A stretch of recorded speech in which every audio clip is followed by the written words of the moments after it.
وَإِن يَرَوْا كِسْفًا مِّنَ السَّمَاءِ سَاقِطًا يَقُولُوا سَحَابٌ مَّرْكُومٌ، اور اگر وہ دیکھیں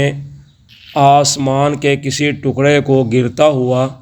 تو وہ کہیں گے یہ بادل ہے طے بطے۔ فَذَرْهُمْ حَتَّى يُلَاقُوا، پس آپ ان کو چھوڑ دیں یہاں تک کہ وہ ملیں یومہم الذی فیہ یصعقون، اپنے اس دن کو جس میں وہ بے ہوش کر دیے جائیں گے۔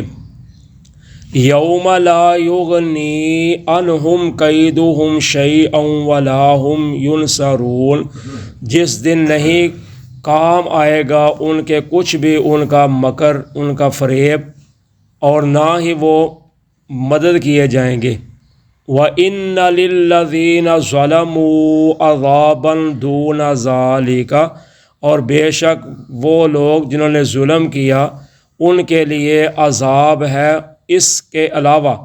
وَلَٰكِنَّ أَكْثَرَهُمْ لَا يَعْلَمُونَ، لیکن ان کے اکثر لوگ یعنی بہت زیادہ لوگ نہیں جانتے۔ اب اللہ تعالیٰ کفار کی ہٹ درمی کا تذکرہ کرتے ہیں کہ کفار کتنے ہٹ درم ہیں، کہ ان کی ہٹ درمی انتہا کو پہنچی ہوئی ہے کہ اللہ تعالیٰ فرماتے ہیں کہ اگر وہ آسمان سے کوئی گرتا ہوا ٹکڑا دیکھ لیں، یعنی اگر ہم ان کو کوئی ایسا معجزہ دکھا دیں، چونکہ نبی اکرم صلی اللہ علیہ وسلم بھی چاہتے تھے اور مسلمان بھی کہ چلیں کہیں نہ کہیں کسی طرح یہ مان جائیں تو چلو اسلام میں اضافہ ہو جائے گا، کیونکہ جو سردار ہوتا ہے وہ مانے گا تو اس کی قوم بھی مان جائے گی، اس لیے یہ بڑے بڑے لوگ ہیں، چلو اگر مان جائیں گے تو اسلام کو کوئی فائدہ ہو جائے گا۔ تو اللہ تعالیٰ فرماتے ہیں ان کی انتہا یہ ہٹ درمی کی کہ اگر کوئی آسمان سے ٹکڑا گرتا ہوا دیکھ لیں تو یہ نہیں سمجھیں گے کہ یہ کوئی معجزہ ہے، اللہ کی قدرت ہے، بلکہ یہ کہیں گے یہ تو ایک سا بادل ہے طے بطے، یعنی یہ بادل اپنے ایک دوسرے کے ساتھ ملنے کی وجہ سے طے بطے ہو کر موٹا ہو گیا ہے، وزنی ہو گیا، بوجھل ہو گیا ہے، تو اس وجہ سے یہ کوئی ٹکڑا بادل کا گر گیا ہے، ورنہ صرف معجزہ نہیں مانیں گے، یہ کہیں گے یہ صرف بوجھل ہونے کی وجہ سے بادل کا ایک حصہ گرا ہے، آسمان نہیں گرا، آسمان کا کوئی ٹکڑا نہیں ہے۔ اور اللہ تعالیٰ فرماتے ہیں آپ ان کو چھوڑ دیں، ان کے ساتھ بحث مباحثہ نہ کریں، سر نہ کھپائیں ان کے ساتھ، بس ان کو چھوڑ دیں ان کی حالت پہ یہاں تک کہ وہ ملیں اس دن کو جس میں یہ بے ہوش کر دیے جائیں گے۔ تو اس سے مراد ہے نفخہ سور اول، یعنی جس دن کرنال میں پھونکا جائے گا تو پھر اس دن سب لوگ بے ہوش ہو جائیں گے، تو پھر ان کو پتہ چلے گا کہ قیامت ہے یا نہیں ہے جس کا یہ انکار کرتے ہیں۔ تو آپ ان سے چھوڑ دیں، آپ اپنا کام کریں، بس ان کے ساتھ بحث مباحثہ نہ کریں۔ فرمایا وہ دن ایسا آئے گا کہ جس دن پھر ان کا کوئی مکر، ان کا کوئی فریب، ان کے کچھ بھی کام نہیں آئے گا اور نہ وہ مدد کیے جائیں گے، ان کی کوئی مدد کرنے والا بھی ادھر نہیں ہوگا، تو نہ ان کے یہ مکر و فریب جو دنیا میں کرتے ہیں نا ادھر یہ کام نہیں آئیں گے۔ اور فرمایا ظالموں کے لیے اس کے علاوہ بھی عذاب ہے، تو اس کے علاوہ سے مراد ہے یعنی آخرت کا، کہ یہ دنیا میں جو ہم عذاب بھیجتے ہیں نا چھوٹے چھوٹے، تو یہ آگے والا بڑے عذاب آنے سے پہلے ہم بھیجتے ہیں تاکہ یہ غور و فکر کریں، جیسا پیچھے ہم نے پڑھا ہے 21ویں پارے میں سورہ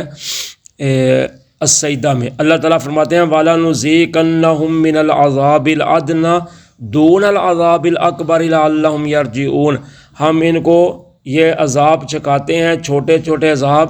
بڑے عذاب کے علاوہ شاید کہ یہ لوٹ جائیں، سمجھ جائیں۔ تو کبھی زلزلہ، کبھی سیلاب، کبھی کوئی مسئلہ، کبھی کوئی، تو یہ چھوٹے چھوٹے عذاب اللہ تعالیٰ فرماتے ہیں ہم اس لیے بھیجتے ہیں، کرتے ہیں کہ شاید کہ یہ لوگ سمجھ جائیں، اس بڑے عذاب کے آنے سے پہلے اس سے بچ جائیں۔ تو یہ تو چھوٹے عذاب ہیں، تو وہ قیامت کا جو عذاب ہوگا وہ بہت بڑا عذاب ہوگا، لیکن فرمایا اکثر لوگ جو ہیں وہ جانتے ہی نہیں، وہ بس سمجھتے ہیں جی بس آیا عذاب تو چلا گیا، یہ آتے ہی رہتے ہیں، وہ اس پہ کوئی غور و فکر نہیں کرتے۔ وَاصْبِرْ لِحُکْمِ رَبِّکَ، اور آپ صبر کریں اپنے رب کے حکم کے انتظار میں، فَإِنَّكَ بِأَعْيُنِنَا، پس بے شک آپ ہماری آنکھوں کے سامنے ہیں، وَسَبِّحْ بِحَمْدِ رَبِّكَ حِینَ تَقُومُ، اور آپ اپنے رب کی تسبیح بیان کریں جب آپ کھڑے ہوں، اٹھیں۔ تو اللہ تعالیٰ فرماتے ہیں آپ اپنے رب کے حکم کے انتظار میں صبر کریں، یعنی یہ جو کہتے ہیں کرتے ہیں ان کو کرنے دیں۔ آپ کے رب کا جب حکم آئے گا تو پھر ان کو پتہ چل جائے گا، تو اس لیے اتنی دیر تک آپ صبر کریں، ان کے ساتھ بحث مباحثہ نہ کریں۔ تو حین تقوم کا معنی ہے جب آپ اٹھیں۔ تو کھڑے ہونے سے مراد بعض نے یہ کہا ہے جب آپ نماز کے لیے کھڑے ہوں تو اس وقت یہ پڑھیں سبحانک اللہم و بحمدک و تبارک اسمک، جیسے کہ آغاز نماز میں پڑھی جاتی ہے۔ تو بعض نے یہ کہا ہے کہ جب آپ نیند سے بیدار ہوں تو اس وقت اللہ کی تسبیح بیان کریں۔ تو آپ جب صبح نماز کے لیے اٹھتے تھے تو اس وقت تہجد کے وقت چونکہ آپ تو اٹھتے تھے نا، تو آپ بغیر کولی کیے ہی آسمان کی طرف چہرہ اپنا اٹھا کر تو آپ دعا پڑھتے تھے، اور ساتھ سورہ النساء کی جو آیتیں ہیں وہ پڑھتے تھے۔ ان فی خلق السماوات والارض واختلاف اللیل والنہار، آل عمران،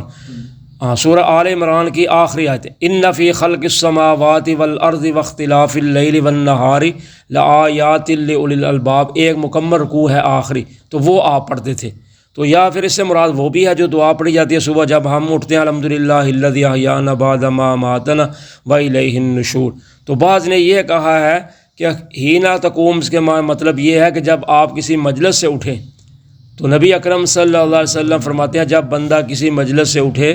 بیٹھے باتیں وغیرہ کریں، تو اٹھنے کے وقت یہ دعا پڑھیں سبحانک اللہم و بحمدک اشہد ان لا الہ الا انت استغفرک و اتوب الیہ۔ تو اللہ تعالیٰ پھر اس مجلس میں جو انسان سے بشری تقاضے کے تحت کوئی غلطی گناہ ہو جاتی ہے تو اللہ تعالیٰ اس کو معاف کر دیتے ہیں۔ تو یہ مطالب بیان کیے ہیں۔ وَمِنَ اللَّيْلِ فَسَبِّحْهُ وَإِدْبَارَ النُّجُومِ، اور رات کو بھی آپ اپنے رب کی تسبیح بیان کریں اور ستاروں کے ڈوبتے کے وقت بھی۔ تو فرمایا رات کو بھی تسبیح کریں اور جب ستارے ڈوب جائیں۔ تو رات سے مراد ہے جب آپ رات ہو جائے یعنی ختم ہو جائے، اس سے مراد قیام اللیل ہے، یعنی نماز تہجد، جو نبی اکرم صلی اللہ علیہ وسلم کا معمول تھا کہ آپ تہجد کی نماز بھی پڑھتے تھے۔ تو ہم پر بھی ہے، پڑھنی چاہیے ہمیں بھی، لیکن فرض نہیں ہے، یہ ایک نفلی عبادت ہے، اس کو کرنا چاہیے۔ تو یا پھر اس مراد ہے، اس سے مراد فجر کی 2 سنتیں ہیں جو نوافل میں سب سے زیادہ نبی اکرم صلی اللہ علیہ وسلم اس کی حفاظت فرماتے تھے، اور آپ فرماتے تھے کہ فجر کی 2 سنتیں جو ہیں دنیا و ما فیہا سے بہتر ہیں۔ تو یا پھر اس سے مراد ہے کہ فجر کی نماز۔ تو فرمایا جب ستارے ڈوب جائیں تو اس کے بعد پھر فجر کا ٹائم ہو جاتا ہے، یعنی مغرب کے وقت ستارے نکلنے شروع ہو جاتے ہیں، تو آہستہ آہستہ ستارے چمکتے ہیں، پھر آہستہ آہستہ ختم ہوتے جاتے ہیں۔ تو جب فجر کا وقت ہوتا ہے پھر اس وقت ستارے کم ہو جاتے ہیں، ان کی روشنی ختم ہو جاتی ہے۔ تو یہ مراد ہے۔ جزاکم اللہ خیرہ۔